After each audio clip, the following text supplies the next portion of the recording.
Bonjour, bienvenue sur Vendée Vintage TV Show. Aujourd'hui, nous sommes au Sables d'Olonne. Nous sommes le 6 juin 2024, 80e anniversaire du débarquement en Normandie.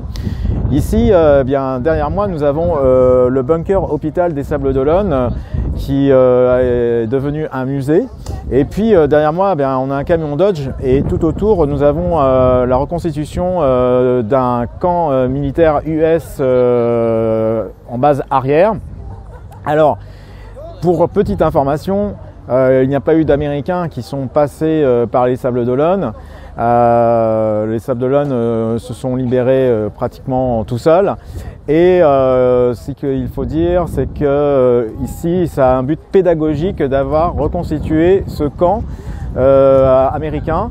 Donc, on va faire le tour tout à l'heure. On ira aussi faire le tour puisqu'on est demandé aussi au bunker aujourd'hui.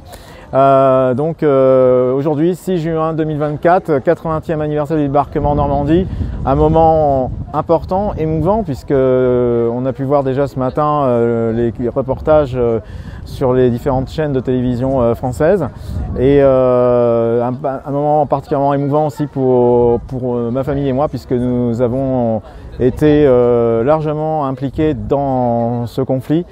Et pour nous, ça revêt un caractère très particulier aujourd'hui.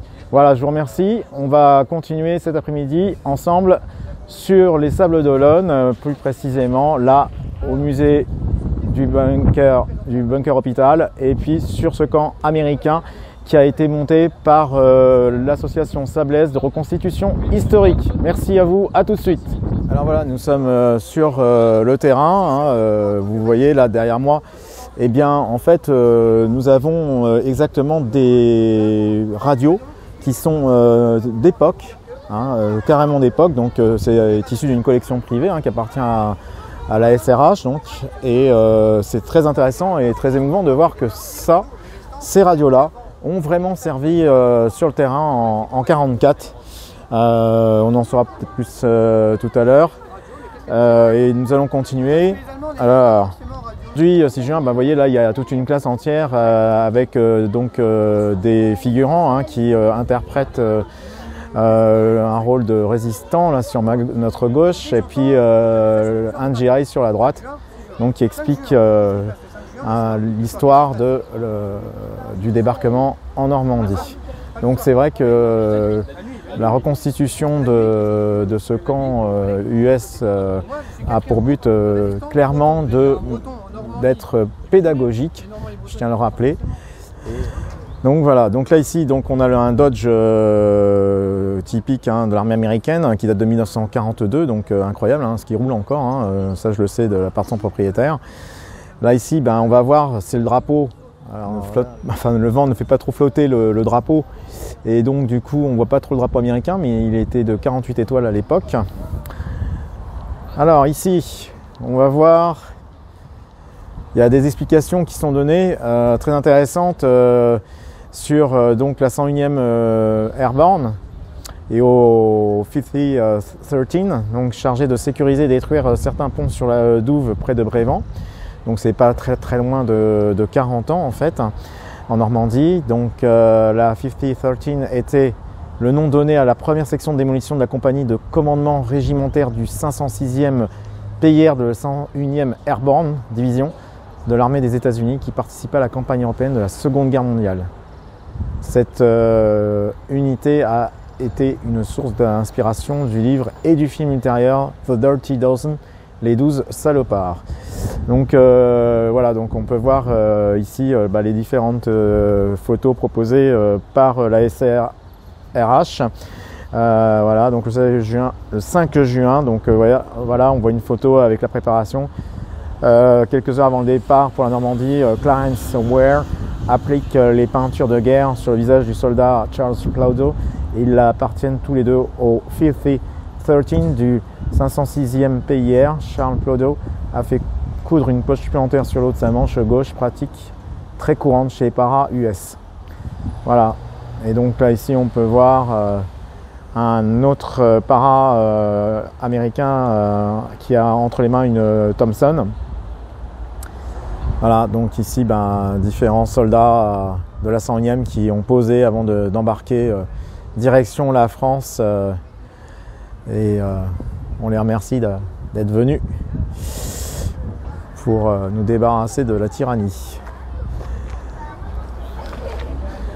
Donc voilà, ici il y a des affiches, voilà, alors, ça c'est peut-être une repro, hein, donc qui montre, qui met en exergue effectivement l'occupation allemande, et puis à côté le V et la croix de Lorraine, symbole de la résistance française, hein, avec le général de Gaulle. Ici, bien, on a une borne de la liberté. Donc ça, ces bornes-là, on les trouve un peu partout en France. Le point zéro, c'est Sainte-Mère-Église. Et on en retrouve jusqu'à Metz à peu près. Donc voilà. Donc là, je lève un petit peu. Le drapeau français trône fièrement là ici. On est à côté là d'ailleurs du musée d'art moderne. Voilà, on continue.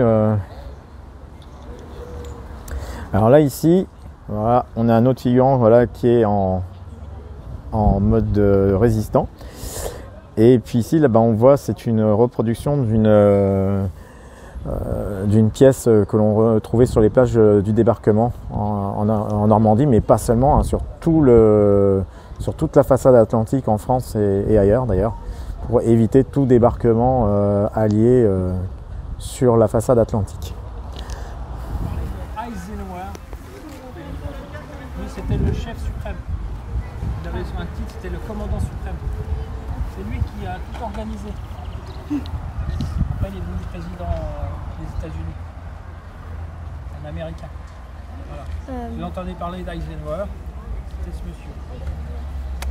Donc là, après, il avait écrit un petit mot, on l'a traduit en français. Vous pourrez venir ce week-end le lire si vous voulez. J'ai une question, monsieur. Ouais. Mais il n'y avait pas un problème quand ils avaient fait un essai en Angleterre sur le débarquement où c'était un peu anticipé tout ça. Parce que les Anglais, ils croyaient que c'était un vrai débarquement. Oui, après, c'est technique, il y a eu des erreurs. Et il y a fait des plans qui arrivent.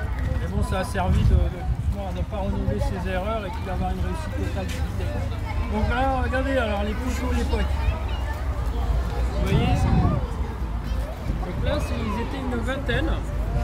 C'était un petit plateau. Et ça vous rappelle quoi, là, les dessins sur le visage? C'est des Indiens. Voilà. Ils ont voulu faire peur aux Allemands. Et le chef de cette patrouille, on va dire, de ce stick, il était semi-apache. Donc il a commencé à se maquiller comme ça, et puis tous ses potes, ils ont fait pareil, c'était pour faire peur aux Indiens. Comme toi. Voilà. Et en plus, Il ne fait pas peur. il se maquillait, mais pendant 3 semaines, ils ne se sont pas lavés. Ah, ça fait peur, mais bien. Non, mais à votre avis, l'odeur, ça peut, qu'est-ce que c'est? Ils sont le parfum, ils sont là pour s'arraser. Non, c'est pas naturel, mais si tu sens quelque chose, tu sais que la personne elle est là. Alors moi, si je sens là, par exemple, la mousse à raser, le soldat allemand, il va savoir que je suis là. Donc là, je ne me suis pas lavé pendant 3 semaines, même que les chiens ne puissent pas me détecter. Ils sont tels faux. Voilà.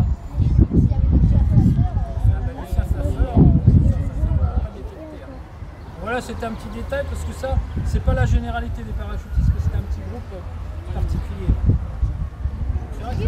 Une paire de jumelles. Alors, une paire de jumelles, ça sert à quoi? Regardez de loin. Voilà, c'était pour voir l'ennemi, connaître sa position, pour pouvoir les tirer dessus. Ensuite, la jumelle, qu'est-ce que vous voulez voir? Le pistolet. Le pistolet, alors je ne vous le sors pas, c'est une copie, on n'a pas le droit d'avoir une vraie arme, il n'y a que les policiers et les gendarmes, c'est normal. Et j'étais équipé d'un Colt 45, voilà, américain. Ensuite, là, ici, là. À gauche. Là, ici, là. Non, le ciseau. Là, À notre gauche, là. Non, US sur la petite Ici. poche. Oui. Là, ça. Ça, c'est le truc que t'as dit, comme le lance-roquette, là. Tiens, bah sors-moi le ton lance-roquette.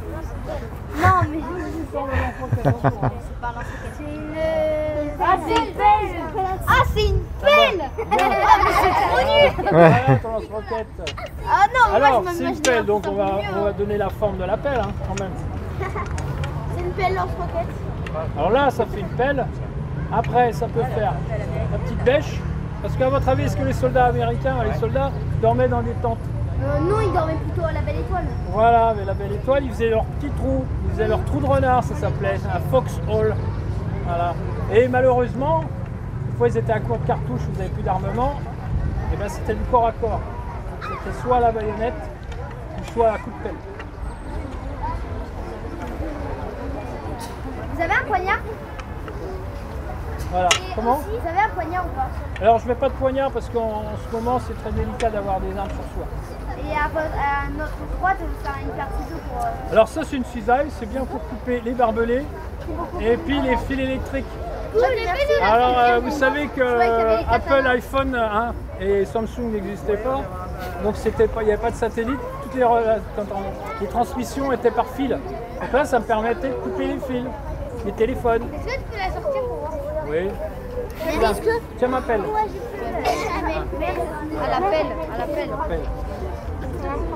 Bon, c'est une cisaille, hein. Ah, mais c'est pour le jardinage. Voilà, pour les rosiers. Voilà. Non, mais c'est quoi dans la poche? Ah, ici. Alors, à votre avis, c'est quoi? Un couteau S12. Un cartouche. J'ai pas de réseau. C'est un truc.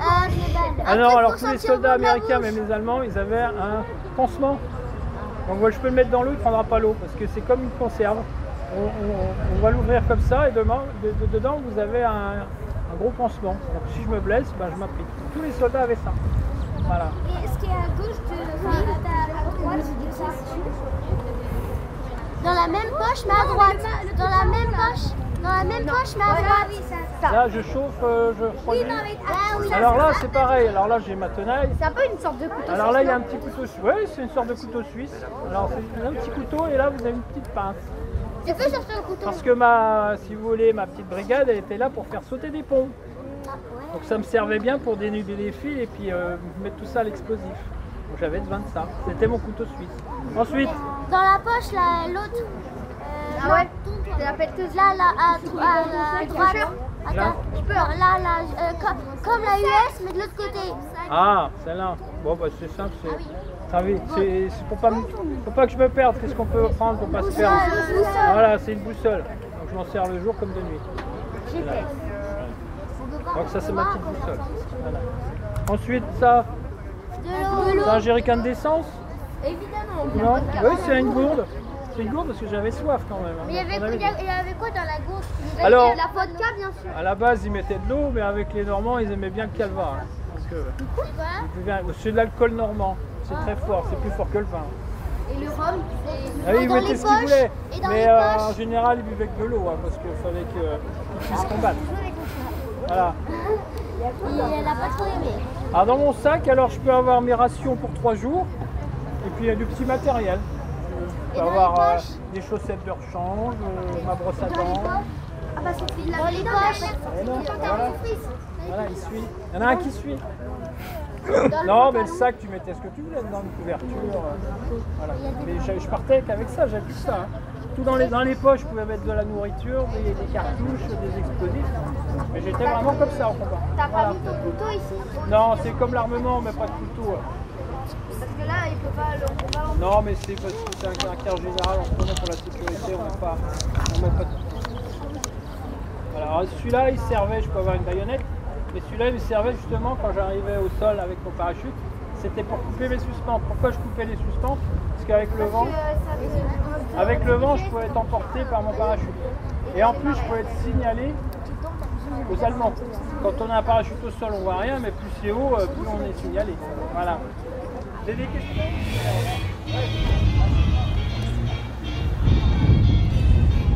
Bien, et bien voilà, nous étions aujourd'hui donc sur le camp US au Sables d'Olonne avec ici en toile de fond le bunker hôpital qui est devenu un musée.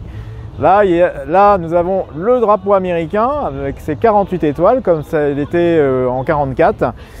Et voilà, ben, ça a été une superbe journée aujourd'hui, 6 juin 44. 6 juin 2024, 80e anniversaire du débarquement en Normandie. Et bien nous ici au Sables d'Olonne, avec l'association sablaise de reconstitution historique, et bien nous avons eu le droit à notre débarquement, à notre fête du débarquement. Même si, encore une fois, je le répète, il n'y a pas eu de débarquement ici en 1944 au Sables d'Olonne, ni même en Vendée. Mais le but de cette reconstitution de camps américains ici au Sables d'Olonne par la SRH est dans un but purement pédagogique et dont la volonté est de rappeler effectivement ces heures passées de la France et des alliés qui sont venus nous secourir face à l'infamie nazie. Voilà, écoutez, je vous remercie de nous avoir suivis sur Vendée Vintage TV Show et puis on se dit à bientôt. Au revoir.